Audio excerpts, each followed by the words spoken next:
మనకి ఈ రోజు యాజాంటే గోపాలపురానికి సంబంధించి ద్వారకా ఇంకా 7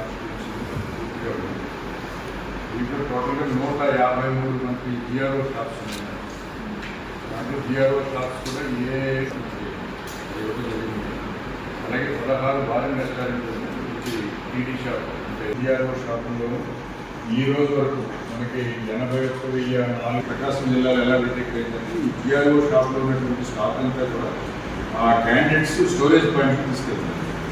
ఆ స్టోరేజ్ పాయింట్లో తీసుకుని ఆ రోజు డిస్ట్రిబ్యూషన్ కోసం రెడీ చేసుకుంటున్నారు. ఆ విధంగా చేస్తుంటే మనకి ప్రకాశం జిల్లాలో సుమారు 240 కేసులు పాయింట్లు. రెండో రకం ఏంటంటే బారెన్ రెస్టారెంట్లో స్టాక్ పెట్టారు చుట్టుపక్కల ఆ రోజుకి డిస్ట్రిబ్యూషన్ కోసం రెడీ చేసి లోపల ఎక్సైజ్కి సంబంధించి కూడా మన ఏసీ గారు అటెండ్ అయ్యారు. అలాగే దానికి సంబంధించినటువంటి ఆఫీసెస్ కూడా అందులో అవైలబుల్గా ఉంటుంది. రెండోది ఈ డిస్ట్రిబ్యూటరీ ఎక్కడైతే 2 డిస్ట్రిబ్యూటరీ ఉన్నారో దానికి సంబంధించినటువంటి ఆఫీసెస్ కూడా మీటింగ్ చాలా బాగా చేస్తున్నారు.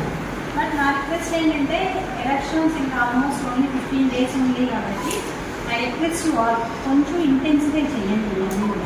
ఎస్పెషల్లీ అసలు నా ఎస్టీవీ ఎడిషనల్స్కి చెప్పినట్టు main Eluru being the border district ఎప్పుడు నేను ఎలక్షన్ కమిషన్ మీటింగ్ అటెండ్ అయినా నాకు ఎంత ఎన్టీపీఐ పడుతున్నారు ఒకే ఒక క్వశ్చన్ ఏం అడగలేదు. అనుభవం ఏంటంటే మోదీజీ ఏంటంటే బోర్డర్ డిస్ట్రిక్ట్ అనేటప్పుడు ఒక నోషన్ ఏంటి అంటే వేరే స్టేట్స్ నుంచి ఇల్లీగల్గా ఇట్లా వస్తుంది అని.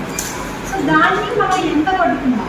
మనం యాక్చువల్లీ ఇక్కడ ఎగ్జివాష్ బ్రహ్మాండంగా మీరు డెస్క్రైబ్ చేస్తున్నారు, ఐడిఆర్ చాలా సీజ్ చేస్తున్నారు, డిపిఆర్ చేస్తున్నారు. కానీ నేను ఫ్యాక్ట్స్ ప్రజెంట్ చేసిన ఒకవేళ ఒక 55,000 లీటర్స్ అంటారు డేస్ ఫిగర్స్ చూపిస్తే వాళ్ళందులో స్పెసిఫిక్గా ఇందులో ఎన్డీపీఎల్ ఎంత అని అర్థం చేసుకోవాలి. సో ఎక్స్క్లూజివ్లీ ఎన్డీపీఎల్ మాత్రం మన దగ్గర డిటెక్షన్ చాలా కూడదు. మనం దాన్ని వాటర్ మొత్తం క్లీన్ చేసి అప్పుడు ట్యాంకర్ బయట ఉడుకుతాం మేడం. మన జిల్లాలో మాత్రం ఇప్పుడు వరకు పెద్ద డంప్ అట్లా బయటపడదు. మన దగ్గర లేదు అంటే లేదు. ఓన్లీ థింగ్ మనకి ఎట్లాగో ఇన్ఫర్మేషన్ రావడం లేదు, మన ఎఫర్ట్స్ రావడం లేదు. కాబట్టి జస్ట్ 15 more days కాబట్టి I request you all efforts intensify చేయండి. ఇన్ఫార్మెంట్స్తో ప్రాపర్గా ఇన్ఫర్మేషన్ కలెక్ట్ చేసి ఎన్డీపీఎల్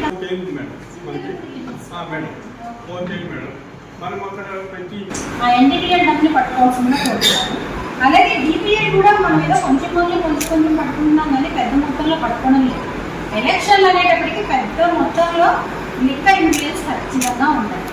లేదు అంటే మనం మీరు ఇంకా ఈ లోపల లేదు ఎక్కడో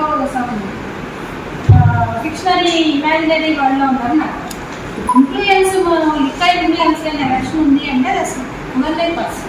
మరి మన దగ్గర ఎట్లా వెళ్తుంది క్యాండిడేట్స్ నుంచి ఓటర్స్కి లిక్కర్?